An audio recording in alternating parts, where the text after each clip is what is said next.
If you're not planting one of these 9 gorgeous David Austin climbing roses in your garden, you're absolutely missing out. 2 years ago, I planted 2 of them in my garden, and I am so happy I did. They are utterly beautiful. They give this romantic and beautiful cottage garden feel to the garden and make it look so beautiful. I love the textures that they bring into the garden and would highly recommend that you plant one in your garden too. The first one is James Galway. Here's one rose that I'm growing in my garden, and oh my gosh, it is one of the most romantic roses I have seen and grown in my garden. It has a vigorous and upright growth, which makes it a wonderful climber in short time. And the flowers are a beautiful romantic pink color with darker centers, and they start getting lighter towards the edges. The shape of the rose is a slightly domed shape, and it grows in clusters with about 2 to 3 flowers on one stem. I have noticed that the flowers also last quite a bit longer on the plant itself, which means that you can enjoy them for a lot longer. It's a medium climber growing up to 12 feet, and it is hardy in zones 4 to 11. It has a beautiful light old rose fragrance, and this is one rose I would definitely recommend in your garden. The next one, which I really wanted to plant in my garden, but it was out of stock and couldn't get my hands on, is Claire Austin. This is such a gorgeous rose with a creamy white color, and it is a vigorous upright rose, which is a very good climber. The part that I really liked about this rose was that the buds open up pale lemon yellow color and then gradually fade to this creamy white color. It looks so beautiful in the pictures, and I really want to plant it in my garden next year. So I am definitely going to try to get it earlier in the spring. It also has a strong myrrh fragrance with dashes of heliotrope, vanilla, and meadowsweet. This rose is known to be a medium climber and can go up to 12 feet, and it is hardy in zones 5 to 11. If you have shady areas in your garden and are looking for a rose to plant there, this might be a good rose for you. I'm thinking of actually planting this one on my fence and might also plant this on my balcony. So I have a few ideas for that. The next rose is a beautiful pink colored rose called as Gertrude Jekyll. I hope I'm pronouncing it right and I'm not butchering any of these names. But it is such a gorgeous rose. I love the deep pink color. This is one of the earlier roses to bloom in the garden. It is also a shorter climber and can go up to 10 feet tall. So if you're looking for a rose to plant in a small garden, in a pot, or on a balcony, I think this rose might be a good rose for you, because you can easily just plant it in a pot and use a trellis to shape the rose around it. It will look like a beautiful addition to your balcony and will be something a little different and unique rather than having just the regular roses. This has a strong old rose fragrance, which is described as being the quintessential rose fragrance. I missed out on a lot of these roses. I heard that David Austin was a little bit low on stock. I'm not sure, but I think it was because of the pandemic. But I hope that next year a lot of these roses will be back in stock. If you go onto their website right now, you can see that not a lot of these roses are in stock. But if you're trying to make a list, you can go to that particular rose and just add in your email so that they will notify you whenever that rose is in stock. That way you know you're going to get it as soon as it comes back in stock and you can buy it. I'm going to do the same for next year so that I can add a few more roses in my garden. The next rose is a gorgeous yellow colored rose, and it is the Pilgrim by David Austin. It has these beautiful cup-shaped rosettes, and the color is this soft yellow, such a gorgeous, beautiful color that pales towards the edges. These flowers have a medium strength fragrance, which is a combination of tea and myrrh. The unique part about this rose is that even if it reaches a certain height, it will still flower on the lower part of the rose. The rose that I mentioned that I have in my garden, James Galway, it will only flower at the tips of the new shoots or the branches. It never flowers at the bottom of the rose. So this is quite unique, and that means that even if you train it on an arch or a trellis, it will also bloom on the bottom. So that makes it a wonderful rose to have. It is a medium climber that can grow up to 12 feet tall. It is hardy in zones 5 to 11. I want to mention while we talk about climbing roses, that roses are not like other climbing plants like wisteria or clematis, which give off tendrils to help adhere themselves to a wall or a pole. Roses will have to be trained on a wall or an arch or a pole, and you will have to tie something to the canes to give it the shape you want. If you don't, it will just flop around and create this huge, large bush of rose, and it'll look gorgeous, but it'll be a little bit of a mess. So if you want it trained on something, you actually have to train it yourself. It won't just grow on that shape on its own. So it does require a little bit of effort, but I can tell you, after the efforts I've been taking on my garden, it is absolutely worth it, and I would definitely recommend climbing roses.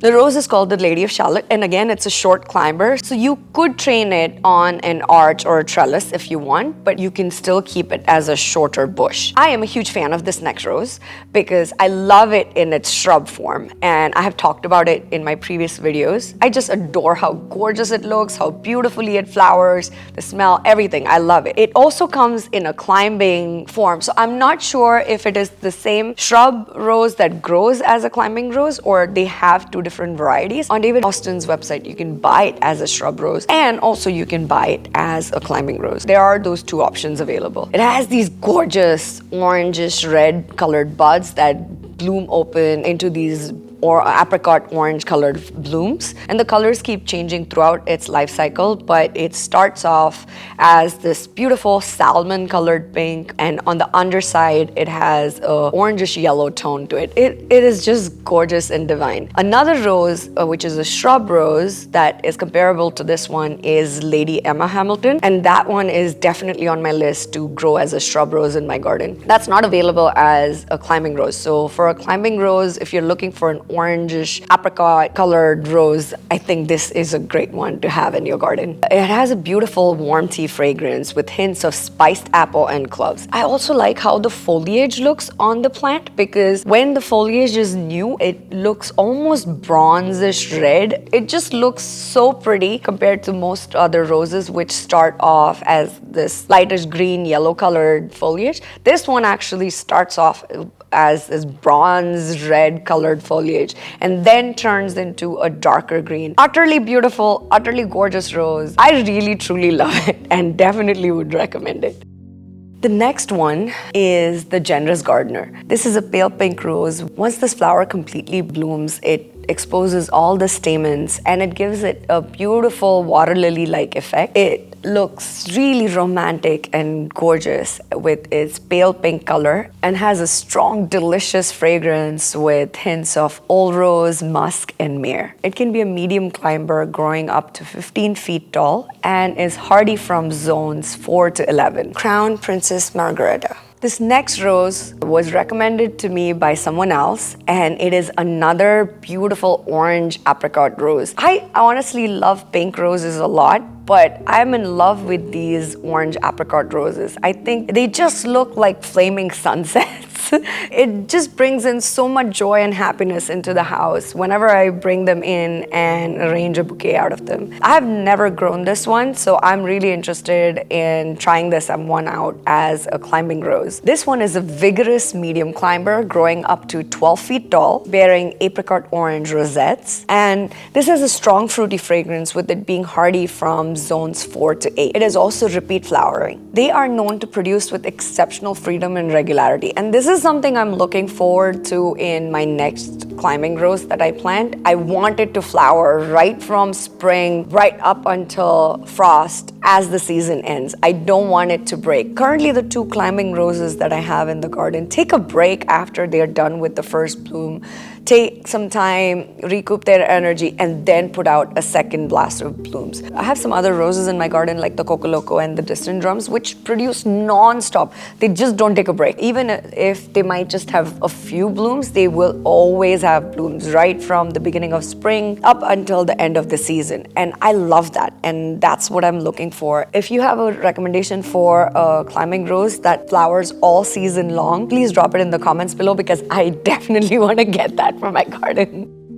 All the roses that we talked about until now were climbing roses, but the next roses that I'm going to talk about are rambling roses. The difference that David Austin mentions on their website in between climbing roses and rambling roses are that climbing roses are repeat flowering, whereas the rambling roses, mostly, with some exceptions, are once flowering. The exceptions are the ones I'm going to talk about because I'm all about repeat flowering. And I want to maximize the use of my garden space, and I want them to produce as many blooms as they can. So the first one is Maiden Hills, which is a repeat flowering rambler by David Austin, and it is a soft yellow colored rose which has smaller blooms but are held in medium to large clusters. It also has a light musky fragrance. It is also good because it has fewer thorns, so good to plant around pets and children, and has a very healthy, strong, slender growth. It is a medium climber that can grow up to 15 feet tall. It is hardy in zones 5 to 11. This rose is the second climbing rose that I have in my garden, and it's called the Brightonrambler. This is another repeat flowering variety that grows in clusters and has these beautiful cup-shaped rosettes that are pale pink in color. They almost turn pale pink to pale white as they grow older. I think they look utterly stunning, and especially when the whole plant is in bloom, they look so beautiful. I just wish they had their repeat blooms for often and they didn't take a longer break. But other than that, I feel like they are just gorgeous. I love those roses in my garden. They are a short rambler that can grow up to 10 feet. I have noticed in my garden that it feels like it's an even shorter rambler and probably only extends, up to 8 feet, and that might be because it's a younger plant in my garden because I planted it 2 years ago. I'll keep you posted on to how it eventually grows and how its habitat grows. It does grow a lot of stems, and each of the stems at the end will bear a cluster of flowers. The flowers themselves are also quite charming, and they are arranged around a button eye with small petals in concentric circles around the eye. It is hardy in zones 5 to 11. This flower will lose petals in a few days as the flower grows older on the plant, and I feel like in about 3 to 4 days it starts getting looser and the petals start falling out. This one is quite unusual compared to the other David Austin roses that I have. We all love to buy these gorgeous plants and bring them into the garden, but if you want to keep these plants healthy and have gorgeous roses, here is my video on my secrets to growing gorgeous, healthy roses. I hope you enjoyed the video today. Thank you so much for watching and have an amazing, amazing day. Bye-bye.